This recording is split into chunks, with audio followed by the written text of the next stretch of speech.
This is my huge, not so huge, July book haul.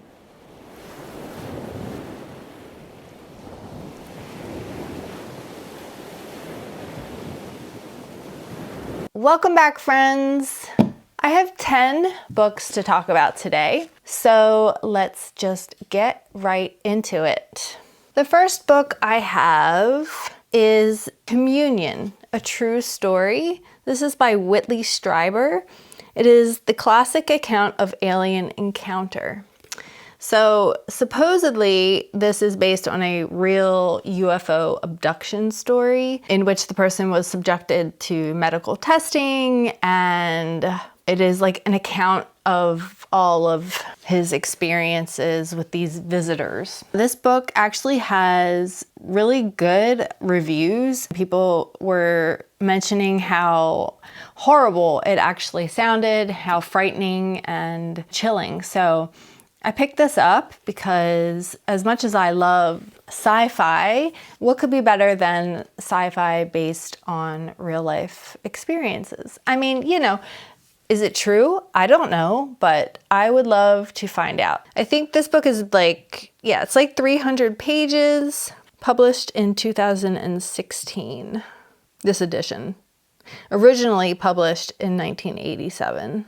I think this sounds really good. I don't know. I've always been a big lover of alien abduction type movies. Like, what's that one? It's called like The First Encounter, or I forget, but it has like Mila Jovovich in it and it takes place in Alaska. I thought that was a great movie.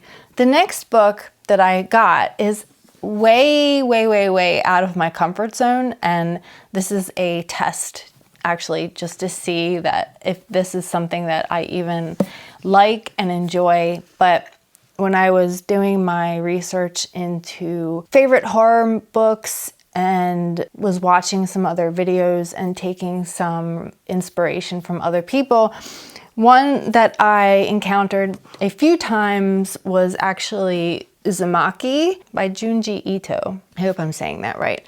But this is a manga that is supposedly actually pretty scary. So I was intrigued. I've never read manga before, and I thought that I would give it a shot since I do love great horror. Hopefully this will live up to the hype. This was not cheap. I think I paid like $30 for this. I mean, it's definitely thick, and the artwork in it seems pretty great. There's actually black and white and some color. And then I thought that the spine was pretty cool. Yeah, I don't even know what it's about. Let's see. A town on the coast of Japan that is cursed. Sounds really good, really interesting. I am definitely excited to get into that one. The next book is by an author that I have read before. I very much liked the majority of the book. I wasn't crazy about the ending, but I've heard that this book that I'm about to show you is actually one of his best.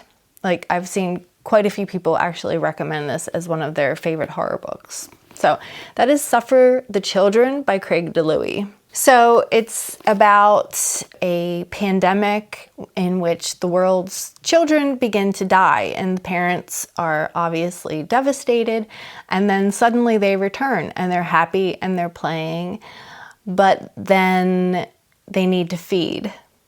And apparently they are like little vampires and they need blood. And if they don't get blood, then they die again.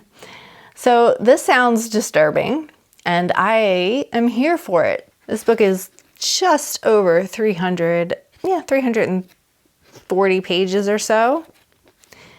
It sounds really interesting and really good. It was published in 2014. I am excited to get into this one. The next book that I have, earlier this month I read Slade House by David Mitchell, and I thought that it was very unique, the way he plays with time and death, metaphysical elements of the universe. I was very intrigued. I really enjoyed that book, and I saw within that definite nods to the bone clocks. And so of course I had to pick it up, because as much as I enjoyed that one, I've actually heard that you should read this first. Well, I didn't, but I do plan on reading it. And so from what I understand, that this also plays with time, but it is about a girl, a teenage runaway. She's contacted by voices she knew only as the radio people. There is a surreal, invisible war on the margins of our world. And I hope that this does the same sort of thing and plays with time and like mystical elements and things like that. But I've heard that it's actually very good and a good place to start with David Mitchell. So, The Bone Clocks. The next book I have is a Broken Binding special edition, and that is Navola by Paolo Bacigalupi. She's at it again, folks, you know.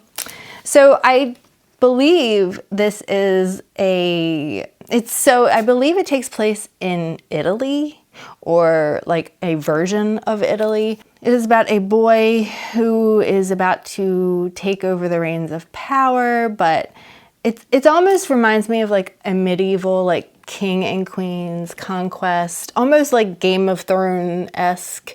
And there are dragons, but he tries to maintain his throne by marrying into a powerful family, powerful girl. I'm not really sure. I don't know a whole lot about it, but I mean, the edition was just too freaking gorgeous not to buy. And it has dragons. I have a weakness for books with dragons. Okay, the next one, I did another video in which I purchased a bunch of books that were recommended to me by viewers and subscribers. And this is one that I bought used, and it actually looks really weird and kind of diabolical. And it was published in 1991 by Orbit Books, but that is The Fetch by Robert Holdstock. And so all I really know about this is that there is a landscape between reality and dreams, and there's a boy that kind of walks along the edge of the waking world. I don't know, but that thing on the cover looks freaking creepy. Am I right? But I've heard this is really, really good, so I'm excited to dip my toes into the classic kind of horror genre and see what this is all about. Oh man. Okay, the next book, recently, I think it was in June, I read The Magician by Colm Toibin, and that was a novel that was based on the life and works of Thomas Mann, who is a German author that lived during World War II, and he fled to the US, and it was about his eccentric family and all the trials and tribulations that they went through during this time, because he was very outspoken against the Nazi Party. And so after reading that, I became pretty intrigued to actually read some of Thomas Mann's work. And so I picked up his novel, The Magic Mountain. This is about a man who goes into the Swiss Alps to a sanatorium. It's kind of like a hermetic world. So he escapes to this sanatorium in the Swiss Alps. He's a perfectly ordinary young man who arrives for a short visit and ends up staying for 7 years. And for Hans will succumb to both the lure of Eros and to the intoxication of ideas. And I mean, this book is it's pretty chunky, and like the words are tiny. And this actually won the Nobel Prize as well. In the book, The Magician, there's actually a chapter in which Thomas Mann goes to a sanatorium in the Swiss Alps because his wife is there recovering from an illness. And the same kind of thing happens. They end up staying for way longer than they intended. He goes there just to retrieve her, and yet they end up staying for quite a while. So I believe that that is kind of where this stems from. I'm really interested to dive into his writing and see if I like it or not.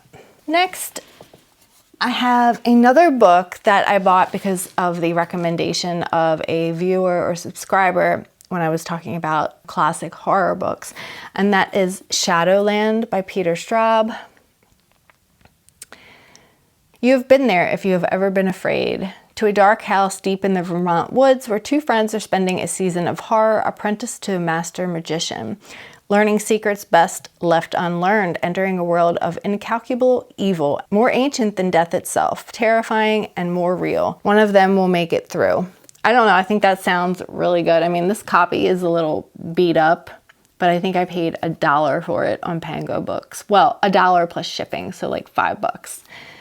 So, you know, it's a little beat up, but it'll still get the job done. So I'm excited to try this. It is by Peter Straub. I don't know if I said that or not. Okay, and yet these, again, the last two, both of these are recommendations that I received from viewers and subscribers on that horror book journey that I went down. And this is De-Evolution by Max Brooks. And I believe this takes place in the Pacific Northwest. And it is all about Bigfoot. Yeah. So an extraordinary account alongside his own extensive investigations into the massacre and legendary beasts behind it. Part survival narrative, part bloody horror tale, part scientific journey into the boundaries between truth and fiction. This is a Bigfoot story that blurs the lines between human and beast and asks what we are capable of in the face of the unimaginable. Yes, please. And the last one will be familiar to most of you, but that is A Long Walk by Stephen King. 100 boys must keep a steady pace of 4 miles per hour without ever stopping. And the prize is anything that they want for the rest of their lives.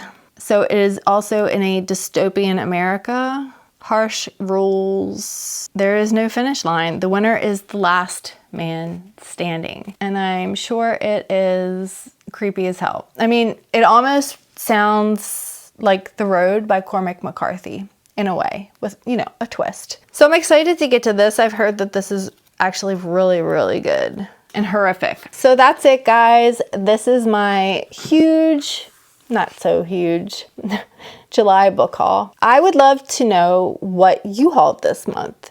And let me know if you've read any of these and what you thought. Drop me a comment down below and let's talk about it. I'm glad you came. I'm glad you stuck around. And thanks for watching. Bye, guys. That's a good start.